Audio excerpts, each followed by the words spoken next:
Menteri Koordinator Bidang Politik, Hukum, dan Keamanan atau Menko Polhukam Mahfud MD menyinggung maraknya kasus korupsi di Indonesia. Menurutnya, korupsi di Indonesia terjadi di berbagai sektor. Sampai-sampai dia berkata, gilanya korupsi di negara kita ini. Dia pun mengutip perkataan dari salah satu tokoh pemberantas korupsi, yaitu Abraham Samad, di mana Abraham Samad merupakan ketua KPK pada periode tahun 2011 sampai dengan 2015. Kata Abraham Samad, kalau saja di dunia pertambangan ini kita bisa menghapus celah-celah korupsi, maka setiap kepala orang Indonesia akan mendapatkan 20 juta rupiah setiap bulan dari negara tanpa kerja apapun. Dan menurut Mahfud MD, ini bukanlah perkataan yang tidak berdasar, bahkan dia pun masih memegang perkataan ini sampai saat ini. Karena Abraham Samad ketika itu mengatakan studi tentang ini, dia mengundang ahli dari Amerika untuk diskusi dan juga hitung-hitungan untuk melihat potensi di dunia pertambangan Indonesia. Jikalau tidak ada celah lagi untuk korupsi, dari hasil diskusi tersebut bisa disimpulkan bahwasanya setiap kepala dapat 20 juta rupiah pada periode saat itu. Dan itu pun belum termasuk kekayaan-kekayaan lainnya seperti perikanan, pertanian, dan juga kekayaan-kekayaan lainnya. Ini baru tambang aja kita bisa dapat 20 juta tanpa kerja. Seberapa kayanya Indonesia? Jikalau orangnya aja tidak kerja, bisa dapat uang sebesar itu. Tapi apakah memang benar kasus korupsi di Indonesia sedemikian parahnya? Sampai-sampai seorang Prof. Mahfud MD bisa berkata, gilanya korupsi di negara ini. Mari kita bahas di video Negara Kaya Tapi Rakyat Sengsara. Katakan tidak pada korupsi. Itulah kata-kata yang sering kita dengar dari orang-orang yang berkuasa di negeri yang punya kekayaan alam paling komplit di dunia. Bagaimana tidak, negeri ini punya emas, minyak, gas bumi, dan masih banyak lagi. Tetapi sampai saat ini, dari sekian banyaknya kekayaan alam Indonesia, hanya sedikit yang dapat bisa dirasakan manfaatnya oleh masyarakat luas. Salah satu penyebabnya adalah korupsi.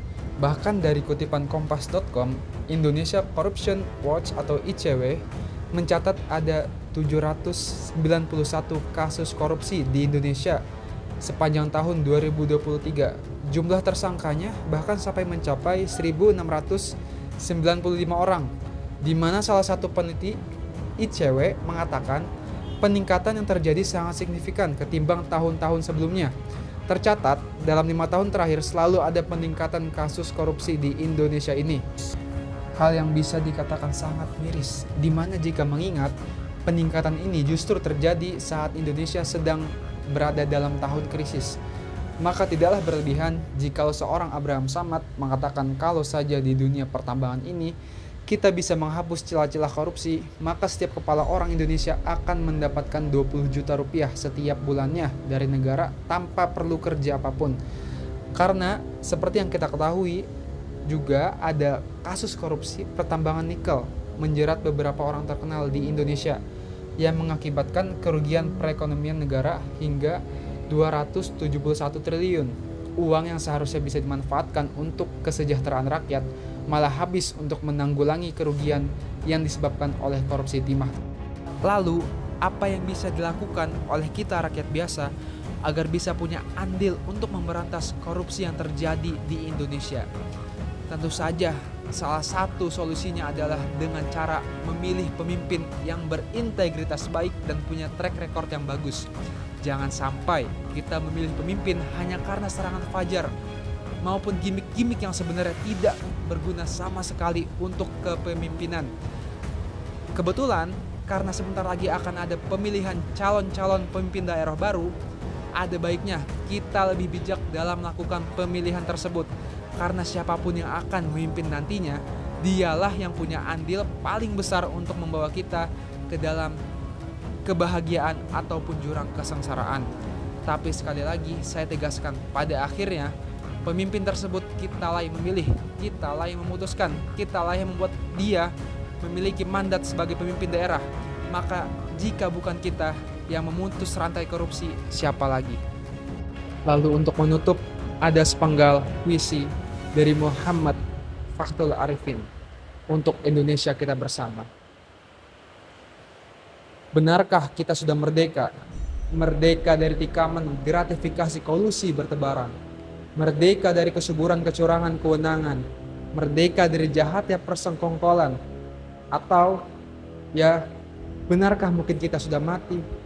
Mati menebarkan kemurahan nurani, mati menghiaskan ketulusan hati, mati menawarkan kesentuhan empati, mati mengalirkan kemudahan peduli. Dan ini berarti bahwa kerja belum selesai, bahwa daya belum usai. Untuk janji bela bakti pertiwi, untuk janji wujudkan bangsa yang gemah ripah loh jinawi, untuk janji bangun negeri bebas korupsi. Saya Gilang Nurul Hakim dari Prodi MBS, pamit undur diri. Wassalamualaikum warahmatullahi wabarakatuh.